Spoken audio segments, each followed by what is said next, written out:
While it still seems like Brady Cook is Missouri's likely starting quarterback on Saturday against Vanderbilt, it sure seems like the more you look at it, Sam Horn is going to be the future of the Eli Drinkwitz era, for better or for worse. So let's talk about that and more coming up right now on Locked On Mizzou.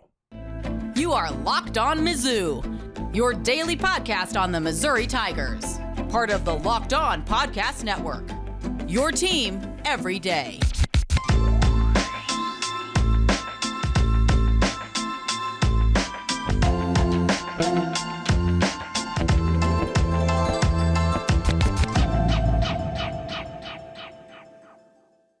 Hey, all you true sons and daughters, I'm John Miller, your Mizzou mafioso and the central scrutinizer of Missouri Tigers football and basketball. And today's episode is brought to you by SweatBlock. If you or someone you love is experiencing embarrassing sweat or odor, try SweatBlock. Save 20% with promo code LOCKEDON at sweatblock.com. Also available on Amazon.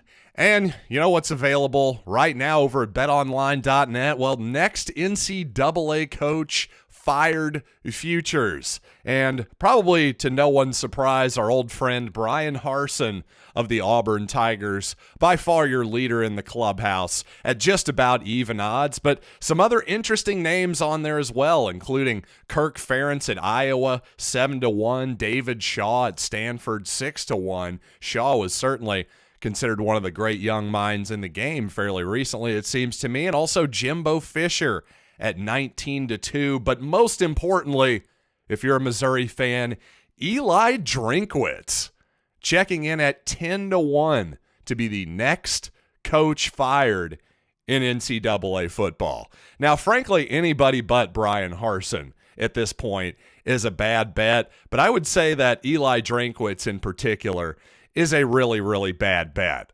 But I will say this, my friends over at betonline.net, well, they don't just throw that name out there lightly, especially at those type of odds.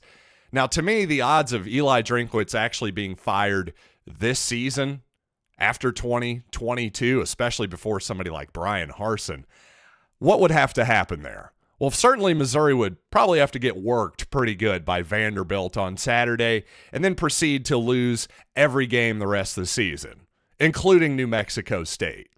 I just don't see that happening. And even under that scenario, I'm not totally convinced that Missouri would move on. It would take that, though, for sure. I mean, they would have to lose literally every single game. But most importantly, it does make you realize something, that Drinkwitz is under more pressure than you might imagine. Now, Barry Odom obviously only got 4 years at Missouri, and, well, it'll be the fourth year for Drinkwitz next season. And to me, though, I thought, just to go back to Odom quickly, say what you will about Barry Odom, I just think in general, Missouri, if you're a Missouri-type program, firing your coach every 3 or 4 years is not exactly a path to success. But as I said at the time all those years ago now, by the way, this is my third anniversary here on the Locked On Mizzou podcast, so congratulations to me. But seriously, though, Odom, to me, kind of made his own bed a little bit. He dug his own grave, if you will, because he just wasn't, he had a bad relationship with his athletic director. Him and Jim Sterk, for whatever reason, never got along. Well, number one, Jim Sterk didn't hire Barry Odom, so that may have been part of the problem there. And guess what?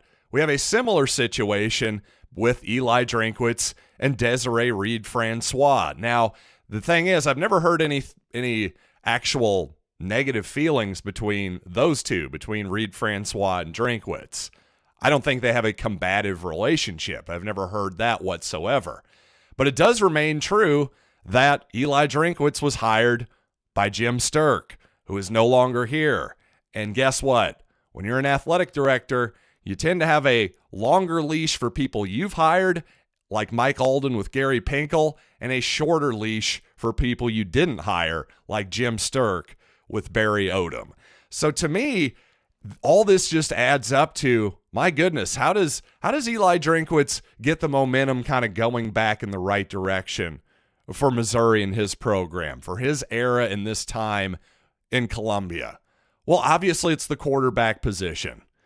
Brady Cook, for as much as I want him to be the answer and to be the long-term answer, it's not happening. I'm sorry. I think we can be honest with ourselves and say that Brady Cook is not going to be the long-term answer at quarterback here.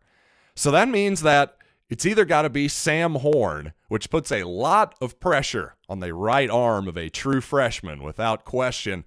It's either got to be him, or Missouri's got to find somebody in the transfer portal this offseason for 2023, because if Horn's not ready, I just don't think if you're Drinkwitz, you can go into another season with Brady Cook as your starting quarterback. Now, maybe the second half of the season, maybe Missouri opens it up a little more offensively. Maybe they give Cook somehow a little bit more time to throw it, and suddenly the light clicks. I don't think that's very likely, but I can't totally dismiss the possibility. I just think it's much, much, much more likely that we're either looking at Horn or somebody in the transfer portal. And what that means is, unlike this past offseason, Drinkwitz can't strike out on the portal like he did last year. Jaden Daniels, JT Daniels, Gary Bohannon, all three guys came to Missouri on official visits, all wound up elsewhere. The bottom line is, for Eli Drinkwitz, a guy who came to Missouri with an offensive reputation, a guy who calls his own plays offensively, well, quite simply, Missouri just has to be better and significantly better offensively next year, or else it's going to be another mediocre season in the Drinkwitz era, I'm afraid, because you can't just ask the defense, especially one that's going to lose possibly some important pieces next year. You can't just ask them to do it all, especially, again, when you're the offensive guy. I need to see something offensively from you, from a team and a program that arguably in your 3 seasons as the head coach has actually regressed offensively each year. You can really make a pretty compelling case statistically that that's the case. So again, bottom line, Drinkwitz, you got to be better offensively. The best way to do that, hope Sam Horn is really good, and if he's not ready this season or next, by golly, you better find a good one in the transfer portal, or else his seat is going to be getting extremely hot next season. And by the way, if Desiree Reed-Francois, if it turns out that in Dennis Gates, say Dennis Gates, this might sound kind of weird, but oddly enough, if Dennis Gates, say he makes the NCAA tournament in his first year and just looks like a home run hire for Reed-Francois in Missouri, well, in a weird way, that almost puts more pressure on Drinkwitz because, well, Desiree's going to think, hey, and rightly so possibly, that, hey, I might have the magic touch here. I might know how to hire a coach, and I might be ready to hire a football coach. This will be her 3rd season next year as Mizzou AD as well. So she's not just going to want to sit around forever and do nothing while her football program is hovering around 500 or slightly below. I think that she's an aggressive person. She's shown that she's been aggressive in terms of shaking up the actual athletic department itself, the people who work within it behind the scenes. So I don't see why she wouldn't be aggressive with the $4 million coach and the most important position in the athletic department. So like I said, Eli Drinkwitz's seat is going to continue to get a little bit hotter until he finds his quarterback for the future, but I do know a way he can at least stave off some sweat. And hey, did you notice Tony Romo in the Chiefs-Bills game the other day raises up his arms and, oh no, pit sweat stains? Yeah, nobody ever wants to pit out a dress shirt. Frankly, that's one of my big fears, but I have a solution for you. It's called SweatBlock. You see, anytime I'm going to a hot wedding, any type of event where I'm wearing a thin shirt, a dress shirt, something like that, maybe a coat over the top, you never know how hot it can be inside, and nobody wants to get caught with sweaty pits. So you know what? SweatBlock was created by a doctor to help with his own excessive sweating. So that means it is doctor created and doctor recommended. You can't beat that. So if you or someone you love is experiencing embarrassing sweat or odor, try SweatBlock. Save 20% with promo code LOCKEDON at SweatBlock.com. Also available on Amazon. Well, the SEC media members released their poll on where the teams are going to finish in basketball this coming season. Missouri picked to finish 11th in men's basketball, which at first glance probably seems a little disappointing after I revealed that Missouri 41st overall in KenPom projection so far. But really, I think what that says, that 11th, being 11th there in that media poll, I think it just shows the overall strength of the SEC. Now, certainly I think there's a tier of Kentucky, Arkansas, and Tennessee that is probably above everybody else right now. Maybe Auburn and Alabama and possibly Texas A&M could sneak in to that upper tier as well.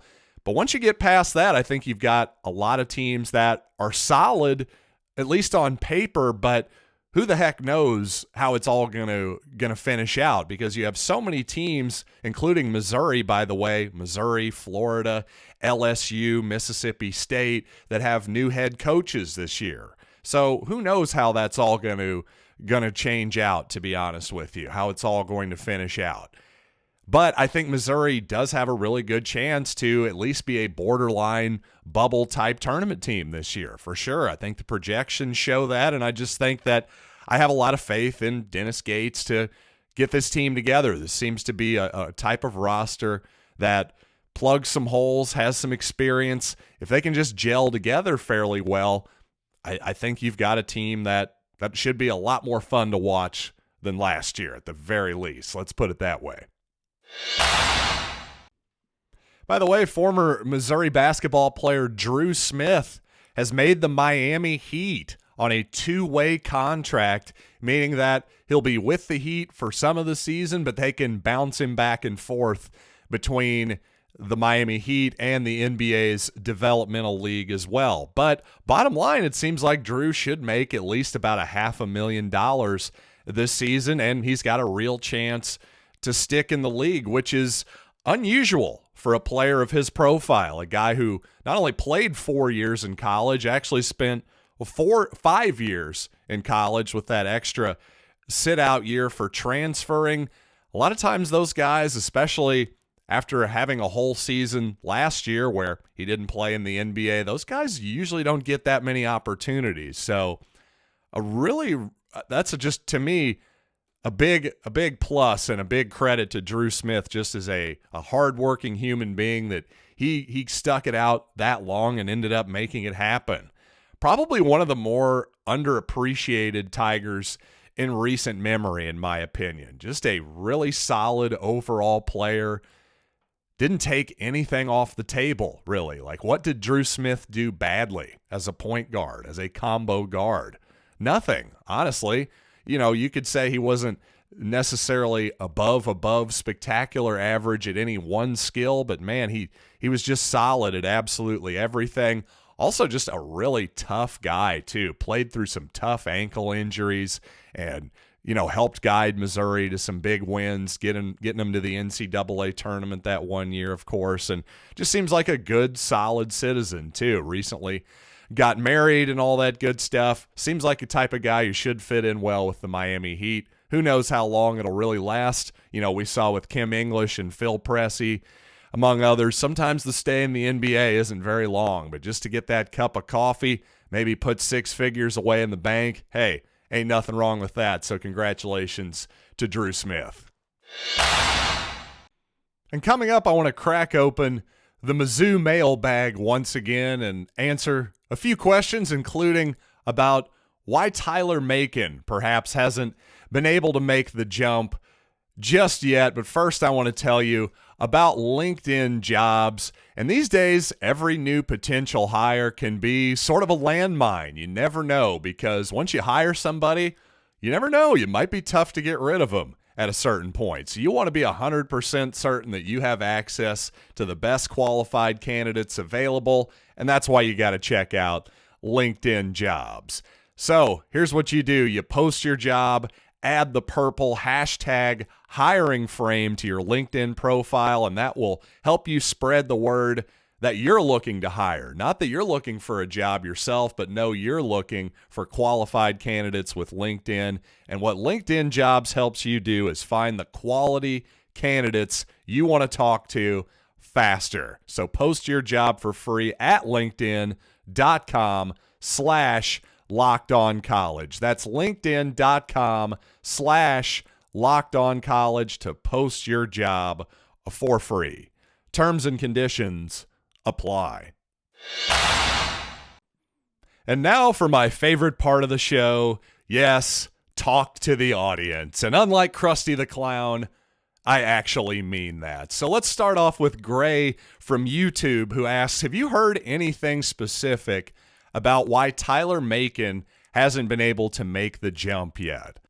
Well, Gray, first of all, I'll be completely honest with you. I loved Tyler Macon coming out of high school, so I would have certainly hoped he would have made the leap, if you will, by now, for sure. But unfortunately, I think one thing that makes the quarterback position so hard to evaluate out of high school is just sometimes these types of players are just so much more physically gifted than the defenders that they're playing against. I think I was maybe caught up in, the physical tools that Macon had that I really liked.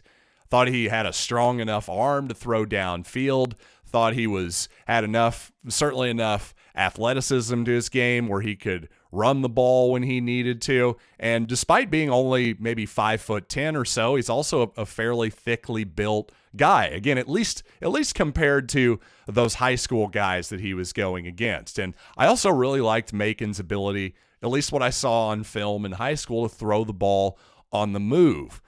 But unfortunately, and this is sort of the rumors that I've heard through the grapevine that also tend to match up actually with what I see on the football field, at least what I saw against Georgia last season, Macon's lone start. And I'll admit this is a tough comp. It really is. It's a tough judgment because getting your first start as a true freshman against Georgia, not exactly ideal, but still, to me, I just think the X's and O's part of the game, the pre-snap reads, going through the progressions, at least at the college level, I just don't think Macon is there yet. That would be my assumption, and I didn't think he looked ready in terms of X's and O's and that sort of thing against Georgia last year, and my assumption is he still isn't there yet. So there's your answer. And finally, Steve on YouTube asks, would you please explain your intro to Locked On Mizzou? The Central Scrutinizer reference, is that a Frank Zappa reference?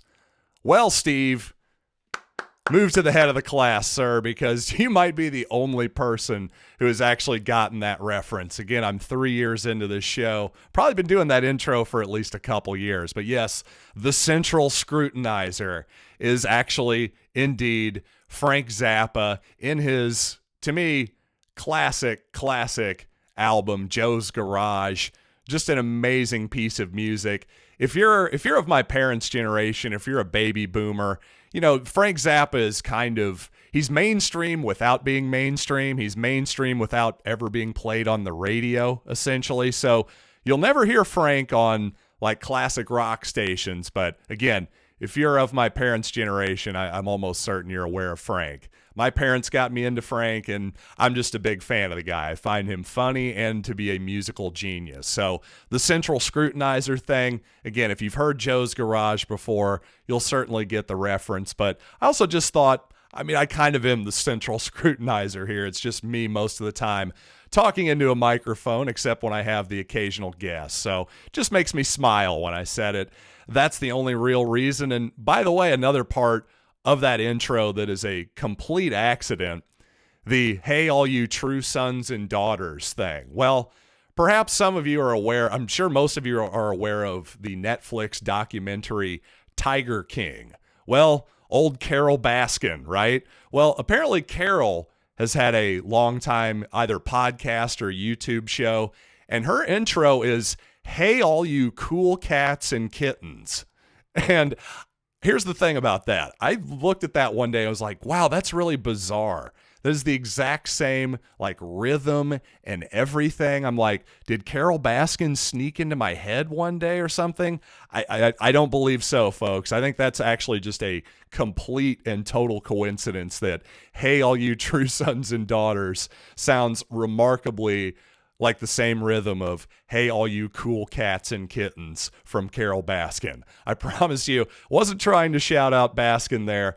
Total coincidence. But anyway, there's the explanation for my introduction. So to all of you longtime fans who stayed through the end of this episode, well, I hope that was a solid payoff for all of you. And you know what? I'm looking for a good payoff on Saturday. I don't know about you. Hopefully we'll get a big-time Missouri victory. But on tomorrow's show, let's take a deep dive into Vanderbilt, find out what the Commodores are all about this season.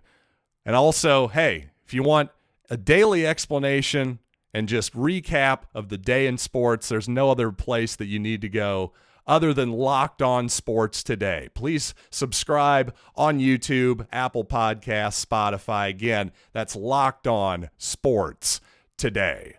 So until next time, I'm John Miller, and this has been Locked on Mizzou.